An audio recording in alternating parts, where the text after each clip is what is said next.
Selamat pagi Bu. Ya, pagi Pak. Ya, terima kasih saya ucapkan pada Ibu yang sudah meluangkan sedikit waktunya. Maaf sebelumnya mengganggu waktu Ibu. Ada yang bisa saya bantu Pak? Jadi gini Bu, saya ada tugas dari kampus, dari ketika saya, di mana pada saat ini saya sedang mengikuti PPG dalam jabatan. Dan tugas saya itu mewawancarai guru. Tiga tugasnya. Nah, di sini saya ada mengangkat masalah. Permasalahannya itu siswa tidak aktif dalam mengikuti pelajaran. Yang mau saya tanyakan Bu, apakah di sekolah ini ada siswa yang tidak aktif dalam pelajaran? Kalau di sekolah ini ada beberapa siswa yang memang tidak aktif dalam mengikuti pelajaran. Oh, gitu. Iya. Kemudian, menurut Ibu, apa penyebab siswa tersebut tidak aktif dalam pelajaran? Ada beberapa faktor yang bisa mempengaruhi kenapa mereka tidak aktif dalam mengikuti pelajaran.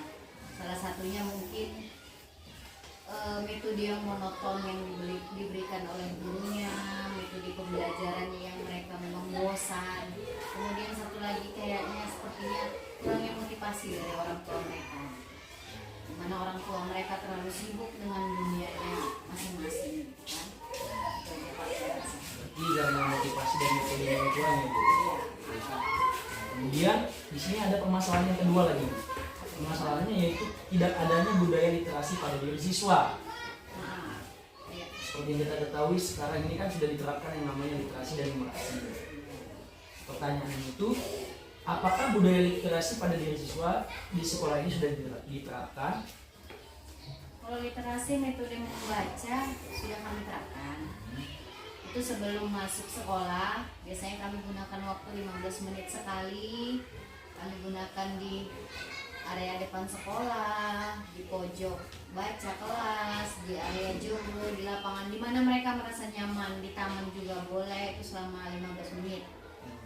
Biasanya mereka membaca buku-buku cerita boleh, buku-buku yang berkaitan dengan ilmu yang akan disampaikan hari ini oleh gurunya pun juga boleh. Kami kasih kebebasan untuk mereka. Ya. Kemudian, apakah di sekolah ini para siswa sudah memahami apa itu literasi? Sepertinya mereka kurang memahami Pak literasi. Karena yang saya lihat, pojok baca kami sering nganggur daripada digunakan. Memang kami tidak ada perpustakaan, kami belum punya perpustakaan, tapi di setiap kelas kami buat pojok baca. Di situ kami kasih buku umum, kami kasih buku referensi, kami buku pelajaran. Yang nganggur aja di sini kami baca. Kemudian ada lagi permasalahan yang ketiga Bu. Iya. Di sini permasalahannya kurangnya konsentrasi siswa memahami soal-soal yang berkaitan dengan literasi dan numerasi. Nah, pertanyaannya Bu, bagaimana konsentrasi siswa di sekolah ini jika diberikan soal-soal yang berkaitan dengan literasi dan numerasi? Iya. Untuk konsentrasi masih kurang karena yang pertama belum fokus. Kemudian mereka jenuh. Karena saya lihat soal literasi sekarang itu dan numerasi itu terlalu panjang Pak. Karena budaya literasi mereka kurang, makanya untuk menjawab itu, untuk memahami itu tuh mereka kurang konsentrasi. Baik Bu. Kemudian ada lagi nih permasalahan yang kedua, Ya, itu Pak. yaitu tadi kan masalah literasi dan numerasi. Kemudian di sini kesulitan belajar siswa. Nah, masalahnya itu rendahnya kemampuan siswa dalam menghitung matematika dasar. Nah, yang mau saya tanyakan, bagaimana kemampuan matematika dasar siswa di sekolah ini Bu? Untuk kemampuan dasar matematika juga masih rendah. Iya. Nanti di kelas 3 pengurangan meminjam juga belum bisa, penjumlahan menyimpan juga belum paham, terutama di perkalian juga masih kurang Pak. Kurang kali dasar mereka di situ. Kira-kira apa penyebabnya itu? Penyebabnya itu tadi lah, belum hafal perkalian, tidak hafal pembagian, tidak paham pengurangan. Karena dasarnya matematika itu kan perhitungan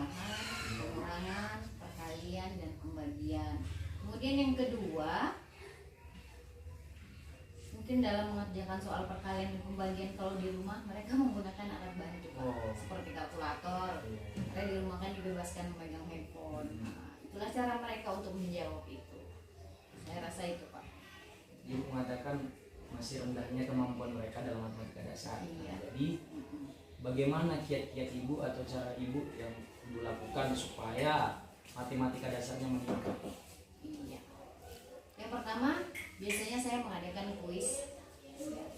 Kemudian metode yang saya gunakan tidak membosankan, kayak seperti kita buat kuis soal.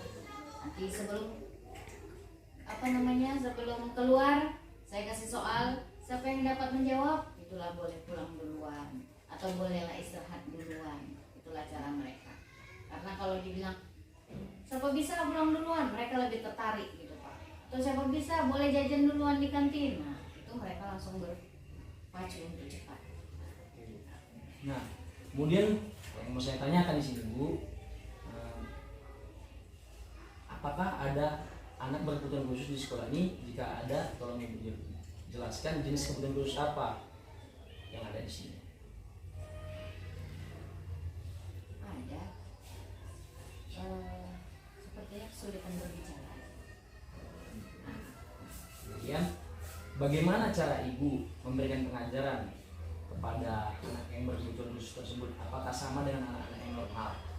Ya tentunya caranya berbeda dari anak-anak yang normal. Biasanya itu saya lakukan dengan bahasa isyarat, dengan gerakan tangan ataupun gerakan mulut. Ya, itu dia masalah yang kedua. Kemudian di sini ada lagi nih Bu. Masalah yang berikutnya, Iya. masalah membangun relasi atau hubungan dengan siswa dan orang tua siswa. Nah, permasalahannya yang saya angkat masih terbatasnya hubungan orang tua dengan guru. Nah, yang mau saya tanyakan, apakah ada grup WA khusus untuk orang tua yang Ibu buat dan apa harapan yang Ibu inginkan dengan adanya grup khusus tersebut? Kalau grup WA ada, gitu kan.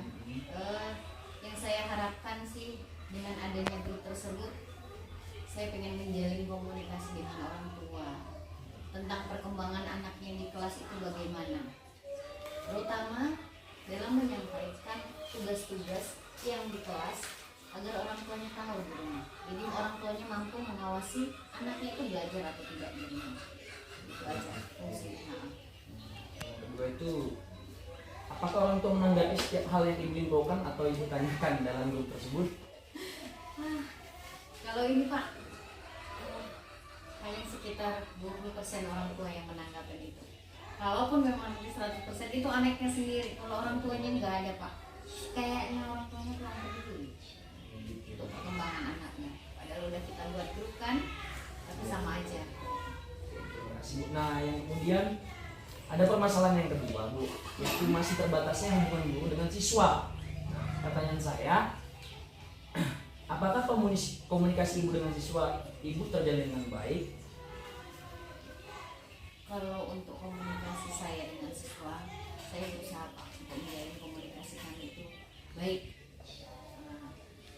Cuma hanya ketika proses itu berjalan, proses pembelajaran tadi saya lakukan, siswa ini kebanyakan tidak berani mengemukakan pendapatnya. Mungkin mereka takut, atau mereka canggung, atau malu, atau mungkin takut salah nanti malah dimarahin. Itu sepertinya kendalanya di situ. Terima kasih ya Bu buat waktu Ibu yang sudah bisa saya wawancarai. Iya. Mudah-mudahan depannya melalui wawancara ini saya bisa mendapatkan nilai yang maksimal. Iya, amin. Terima kasih Bu. Oke, terima kasih untuk Bapak